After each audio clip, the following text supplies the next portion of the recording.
Hello বন্ধুরা, সবাই কেমন আছেন? আসসালামু আলাইকুম। আমি আজকে আমার গরুগুলা কীভাবে গোসল করাই সেটার ভিডিও আপনাদেরকে দেখাবো। আশা করি সবার ভালো লাগবে।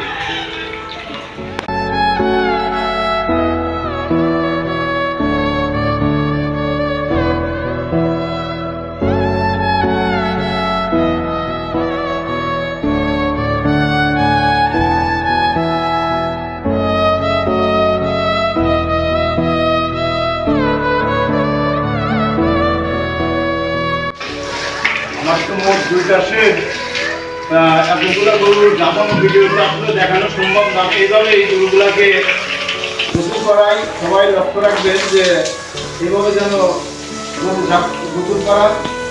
ইনশাল্লাহ সবাই ভালো লাগলে লাইক, কমেন্ট, শেয়ার করবেন।